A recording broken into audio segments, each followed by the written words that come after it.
Estimado docente, compañeros, tengan ustedes un buen día. ¿Alguno de ustedes se ha preguntado cómo es que una vivienda puede soportar tantas cargas sin que sufra algún tipo de deformación?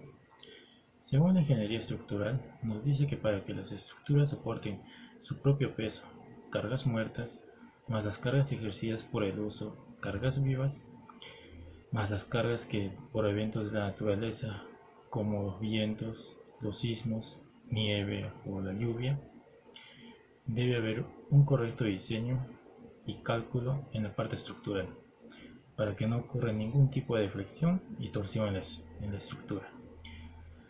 La estructura son sistemas que de forma estable soportan pesos y fuerzas en una posición determinada, en las cuales hay estructuras resistentes a los esfuerzos, condiciones en las estructuras y elementos resistentes. Las estructuras son sistemas que de forma estable soportan pesos y fuerzas en una posición determinada. Pueden ser una creación humana, pueden estar también presentes en la naturaleza. Por ejemplo, si una persona quiere descansar, se sienta en una silla y ésta tendrá que soportar su peso sin romperse, por lo que la silla es una estructura. La carrocería de un coche, la estructura de una casa, una mesa, una grúa, un puente, unas estanterías, todas ellas son estructuras creadas artificialmente. También la naturaleza crea las suyas, como un árbol, una montaña, una cueva, el esqueleto de los animales, etc. La definición anterior vale para muchas cosas, algunas de las cuales no tienen que ver con nuestro tema, la estructura de los capítulos de un libro, la organización de una aula, etc.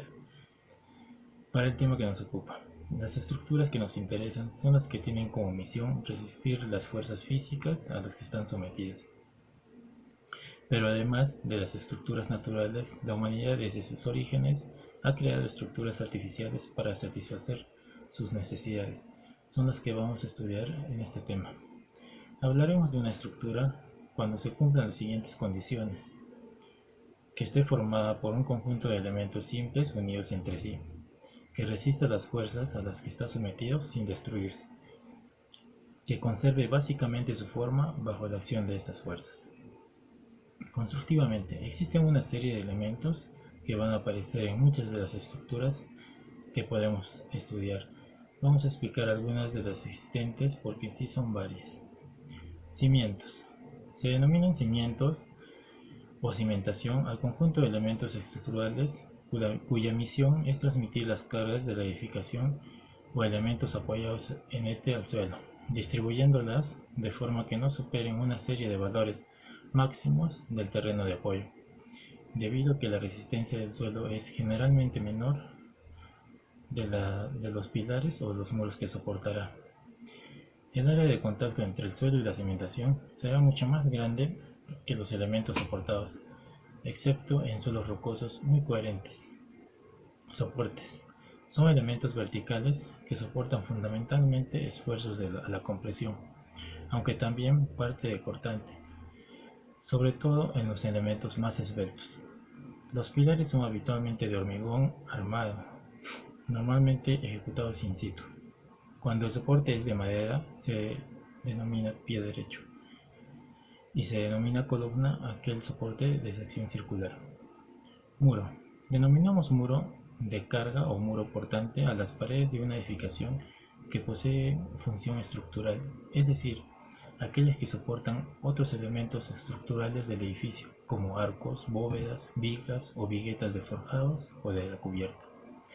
Cuando los muros soportan cargas horizontales, como las presiones del terreno contiguo, se denominan muros de contención. Vigas. Una viga es un elemento estructural que normalmente se coloca en posición horizontal, aunque pueden ser también inclinadas, que se apoyan sobre los pilares destinados a soportar cargas. Ejemplos de vigas son los rieles de unas cortinas, los travesaños horizontales de un pupitre o en la silla, el marco de una ventana o de la puerta. Cuando forman parte de la superficie de un forjado se denominan viguetas. El conjunto de vigas y pilares forman los pórticos. En conclusión, dentro de las estructuras, ningún elemento tiene menor importancia que otro. Cada miembro desempeña una tarea específica y con eso se logra el funcionamiento adecuado de toda la estructura. Por tal motivo, el ingeniero tiene la obligación de realizar el diseño de todos los elementos estructurales, apegándose a las normas disponibles. Muchas gracias y con esto concluyo mi exposición. Hasta luego.